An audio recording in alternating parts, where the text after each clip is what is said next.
trying to figure out from research perspective why the companies I work with get into trouble they get. And they get into trouble, you all know the life cycle of a company. They get into trouble because most of them get to the place of maturity and they get extremely, extremely comfortable and then start sliding down. And this is my question, why so many of them are sliding down and how can we get out of the slide before it's too late? How do we start reinventing before it's too late? I ask this question from research perspective because the company I worked with really got into this too late. So every kind of scandal, every kind of problem, every kind of bankruptcy threat, this was on our hands. And the question was, can we prevent that in the future? What can we do to prevent that in the future? And the research shows quite clearly what do you do to prevent it in the future. You reinvent. You start the new cycle before it's too late, and you will notice very clearly you start the new cycle before you even get to the prime. And imagine that you are either in your startup. In startup world, this would be not reinvention, the closest term would be pivot. So you're in a startup area or you're in your corporations and you come to your business and you say, it's time to reinvent. It's good to see familiar faces in the room. So it's time to reinvent, and you come to them right here and say, okay, let's reinvent. Let's do a completely different business model. What will your people sell to you? You're just coming up. You've been fighting to get to some level of the top. And before you reach the top, you come to your employees, you come to your team and say, okay, let's change things around. Let's do something else. What will they tell you? You're crazy, yeah. In a startup world, it's a little bit easier because pivoting is made into a kind of must. In the corporate world, the normal reaction is, are you smoking something? Are you guys up there in XCOM, have nothing to do, you have no reality check? So this is a very, very honest place where you have to reinvent and at the same time your entire company is against you. And we tend to think that we are excited about change. Of course, most of the time we are not. So the question becomes, how do we get out of this? We have a lot of good stories that show how, right? So there are companies that have done this very successfully. So it feels like we know how to reinvent. We know how to pivot, whether we are a developed and mature company or we're a new one. Philips, for example, couldn't make it as a TV producer, reinvented as a medical supplier. Pretty much doing the same thing, using the screens to show X-rays and CAT scans and everything else. Hydria, one of my favorite Slovene examples, went from heating and cooling to auto parts manufacturing. You all know the Skype story. They were a really file-sharing company that decided, okay, it would be easier if we communicated without paying the big telecom companies while we're developing the file share startup. How about we also share in terms of talking face-to-face, and that's how they developed original Skype. The reCAPTCHA, the tiny story most of you know, took the capture, the traditional software that helps us recognize a human being from a robot and make sure that it's not a robot that is trying to log in. The reCAPTCHA idea was very simple. Can we, instead of wasting the time that people spend filling out the googly words to prove they're humans, can we harvest that time and show people books that need to be digitized? So every time you're using reCAPTCHA, you're actually for free digitizing a whole bunch of books for Google. We have those stories, right? We see those stories. There are companies, old and new, that are reinventing successfully. BMW right now has one of the best venture capital funds in Europe that I know, developing all kinds of new startups related to mobility, related to parking, related to car sharing, because they realize that they don't sell cars, they sell movement. So how can we sell movement better? But the reality check is that absolute majority of companies are not on that list. Absolute majority of companies on this list. And yes, we have the poster children, the Kodak and Nokia, but it's not the exception. Absolute majority of companies, if you look at the original Fortune 500 list, for example, 89% of those companies is either gone or acquired. In essence, they died. Their business model did not survive. So even the best and the brightest, the Fortune lists, are not surviving, let alone the numbers for the startup community are even more staggering. So the question for us becomes, how do we prevent this? How do we learn to reinvent and embed reinvention into everything we do every day, every year, in every industry, and also at the personal level? How do we reinvent ourselves often enough so that we don't end up on a list of 89%? I looked at the data. I was trying to figure out what is that makes a difference. And as always, most of the answers are mindset. So the mindset discovery for me had to do with time, with history. The traditional cycle, from the beginning, the startup years, the growth, the maturity, and death, the traditional cycle for most of the history of the capitalism, our recent business history, the last 200 years or so, the traditional cycle on average was 75 years. That meant that you would graduate from college, enter a company, grow into that company, retire from that company without ever once going through major reinvention. You simply would not even know what it is.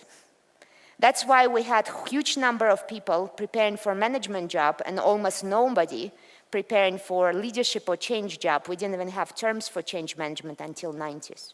We didn't even come up with the discipline until 90s. So 75 years, that means you need to reinvent about every 30 to 40 years.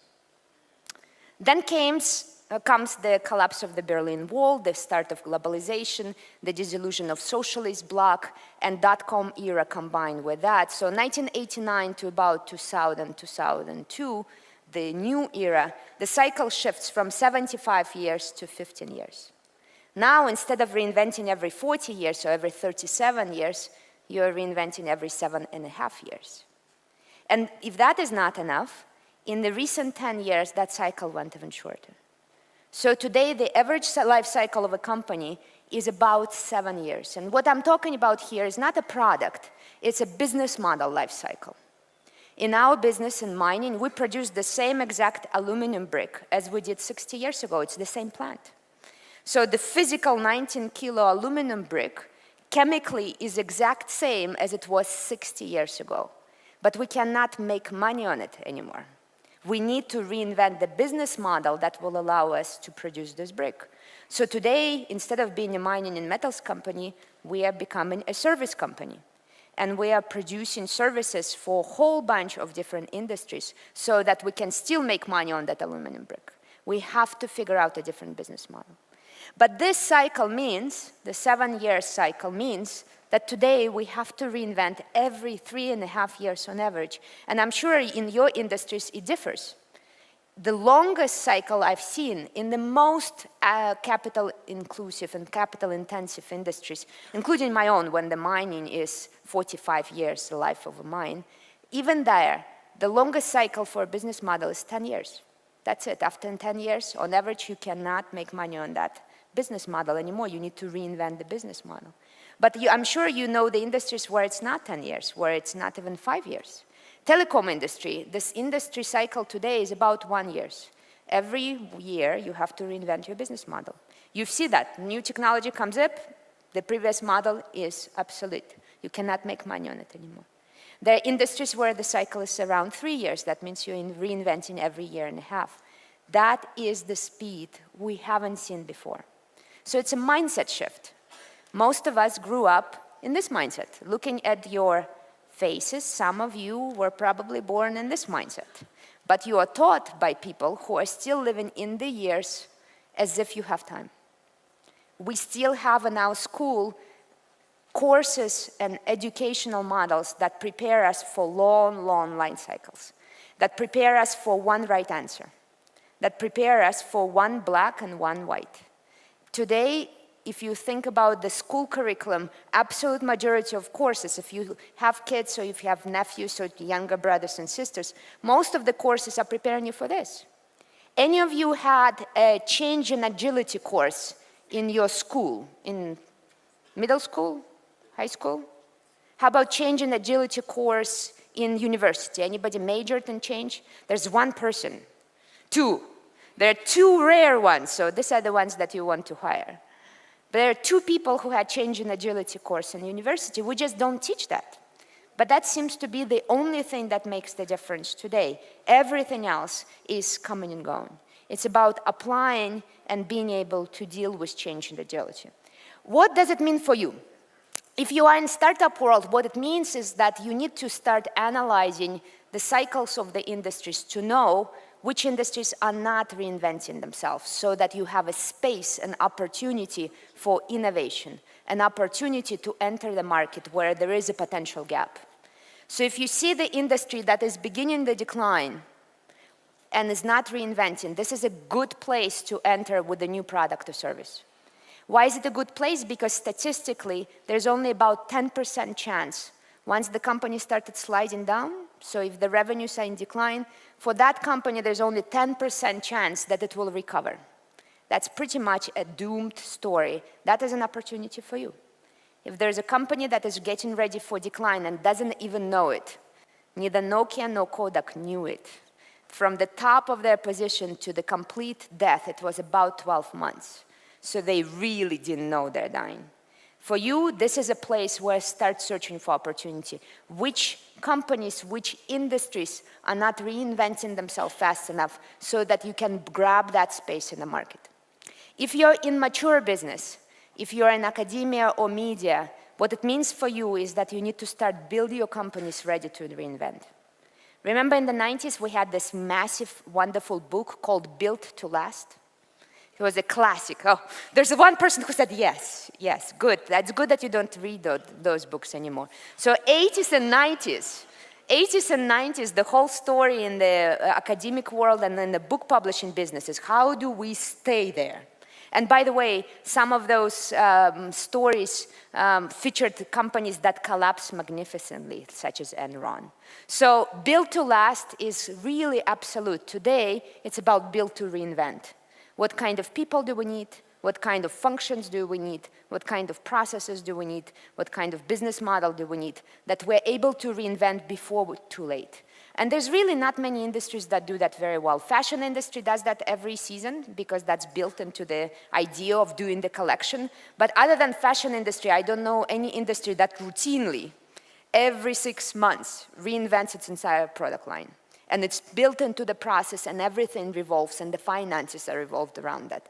So number one, if you are in a startup world, analyze the industries, find your gap as an opportunity space. Number two, if you're in corporation or in academia, prepare for reinvention, build a reinvention into the essence of who you are. But the most important lesson is really for me personally. So as I went on this journey, the biggest discovery was for me personally, and I would like to share 3 lessons for you personally. So number one, what does this speed of reinvention means for us personally? Number one is that we tend to obsess with change. Change management, skills of transformation and change are all around, and this is what we research, we teach, we practice, we preach, we read, and everything.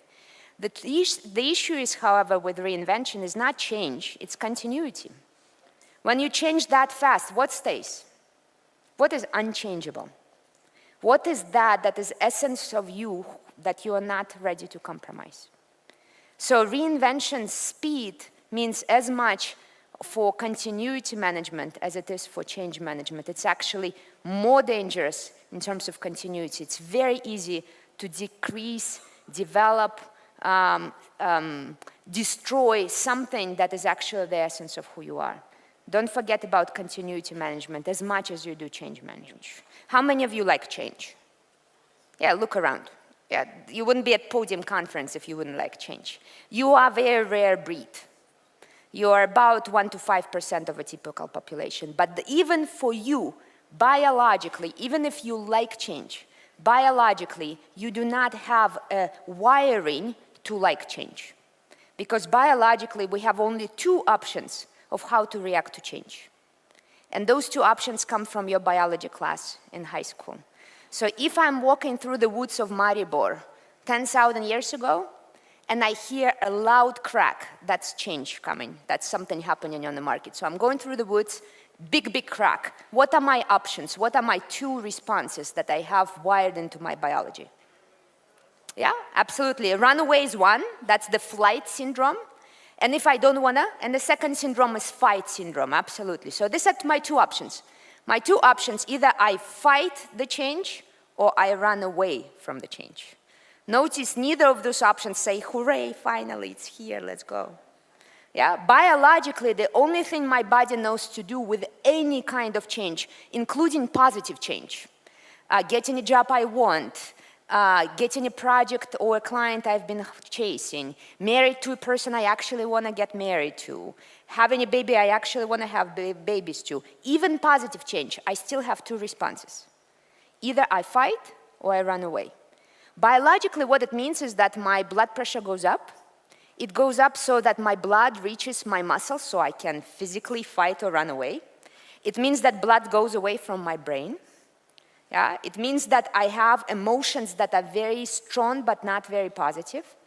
And generally speaking, any kind of change, the normal, healthy reaction is being very upset. You, of course, in most businesses do not have an option of running away, so the way people run away is that they run away here. They're sitting in front of you, but they're not there. Or they fight with you directly. These are the two options you see. And the bad news is that we have no choice over it. This is our normal, natural, biological reaction. If you are happy about change, something is biologically not well with you. Yeah? And this is what I say to every company I work with, including my own. If you're introducing change and people are either quiet or they're kind of pretending to be happy, they're not in good shape. If they're very angry, upset, great. You have healthy people, good immune response, excellent. That's bad news. We have no choice. But the good news is that that biological response on average in a normal human being runs about 90 seconds. From the moment the adrenaline and cortisol hits your blood to the moment it cleans out through your kidneys is about 90 seconds, that's all. After that, we have a choice. The first 90 seconds, we have no choice. After that, we have the choice. Unfortunately, what most of us choose after the 90 seconds is to start a new cycle, and a new cycle, and a new cycle. I know whole countries who've been in a 90-second cycle for the last 90 years. Still upset about something that happened 90 years ago, and they just, in the media, in the public conversation, start a new cycle, and a new cycle, and a new cycle. The good news, and that is where you come in as people who love change, you have something to do after the first 90 seconds. Give those 90 seconds to your people to be very upset, because that's the only way they will be able to reinvent with you honestly. But then take charge after the 90 seconds, because we have a choice. And the final personal lessons on the speed and reinvention. We have talked for most of our 100 years of education. We had public education only about 100 years, 120 in some countries. Most of public education, most of our media, most of our brimming is really worshiping IQ. The more rational intelligence you have, the better. In the 90s, we started paying attention to EQ, emotional intelligence. Are you able to use your emotions as a resource? Then we started using PQ, political intelligence. Are you able to use power as a resource? What is required today for reinvention to happen is XQ. Are you able to use change as a resource intelligently? And this is one thing where I truly believe our investment has to go. We have to develop intelligent use of change. The kind of intelligent use we haven't seen much, neither in our education nor in our businesses.